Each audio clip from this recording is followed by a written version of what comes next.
जुड़ रहे हैं सर्वेश। जिस तरीके से थाने में पहुंच करके सरेंडर किया है, अब कहां कहां से ये तार जुड़ते हुए सामने आ रहे हैं और किस तरीके से अब पूछताछ होगी?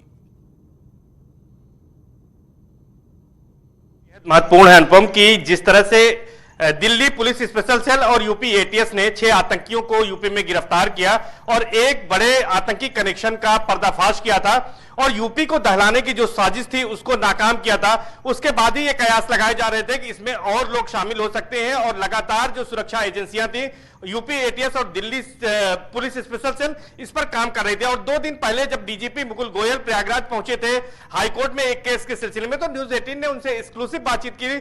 उन्होंने कहा था इस बातचीत में कि जल्दी ही कुछ और खुलासे होंगे और कुछ और कामयाबी मिलेगी और इस तरह से दबाव था। तो हुमैदुर रहमान जो कि इसी कनेक्शन से जुड़ा हुआ था, इसकी तलाश यूपी एटीएस भी कर रही थी। इसने नाटकीय ढंग से देर रात करेली थाने में सरेंडर कर दिया है और इसके बाद दिल्ली स्पेशल सेल को इसकी सूचना दे दी गई है। वहां से टीम चल चुकी है और इसको यहां से हो सकता है कि अब उसको ले जाया गया है और इससे पूछताछ की जाएगी।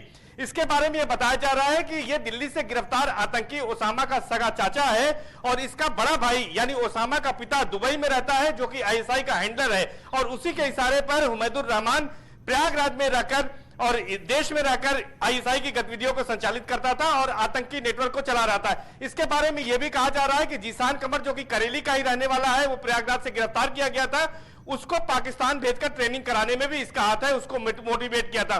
और प्रयागराज में एक जो आईईडी पकड़ी गई थी उसके पीछे भी इसका हाथ बताया जा रहा है। लेकिन जिस तरीके से सरेंडर किया गया, अब इसके बाद क्या जांच एजेंसियां अभी तक इसका जहां पर घर है, जहां पर ये रहता है या आसपास के लोगों से वहां पर कोई पूछताछ की गई है, कोई जानकारियां जुटाई गई हैं इनके नेटवर्क के बारे में या घर पर किसी तरह की तलाशी अभियान चलाया गया है?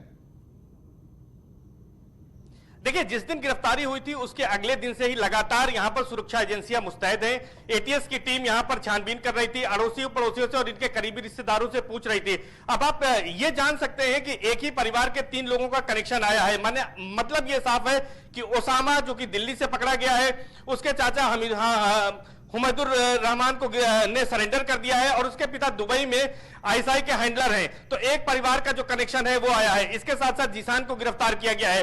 तो अभी अन्य लोग भी हो सकते हैं। इस एंगल पर भी जांच एजेंसियां और यूपी एटीएस दिल्ली सेल काम कर रही है। तो इस तरह से ये कह सकते हैं कि ये एक बड़ा नेक्सस था जिसको तोड़ने की कोशिश लगातार की जा रही थी। और जिसके जैसा मैंने बताया आपको, डीजीपी जब प्रयागराज के दौरे पर थे तो उन्होंने न्यूज 18 से एक्सक्लूसिव बातचीत में भी इस बात को कहा था कि जल्दी ही और खुलासे हो सकते हैं कि और इसमें कौन कौन लोग शामिल हैं। तो ये कहा जा सकता है कि ऐसे तमाम और लोग हैं जिनमें अंदर खाने काम हो रहा है और लगातार पुलिस और एटीएस की टीमें और इंटेलिजेंस एजेंसियां पड़ताल कर रही हैं कि और किसका किसका कनेक्शन हो सकता है। हुमैदुर रहमान की अगर रोल की बात की जाए या कनेक्शंस की बात की जाए तो हुमैदुर रहमान का किस तरीके का रोल रहा होगा या किस तरीके से हुमैदुर रहमान प्रयागराज में रह करके इन लोगों की मदद कर रहा होगा, इस बारे में अभी तक कुछ जानकारियां जांच एजेंसियों से सामने आ पाई हैं?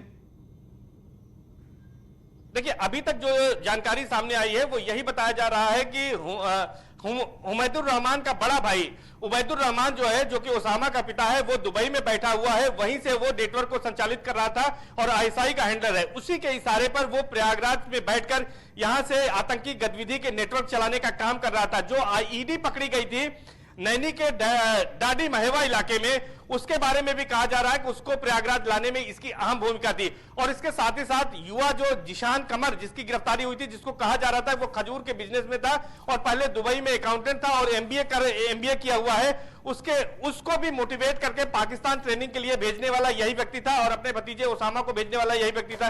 तो ये कह सकते। इसके साथ साथ एक और कनेक्शन यहां पर आया है, तो मैं बता दूं, लखनऊ से जो आतंकी पकड़ा गया है आमिर बेग, उसकी बहन का ससुर भी ये बताया जा रहा है हमीदुर रहमान। तो ये हुमैदुर रहमान उसकी बहन का ससुर है।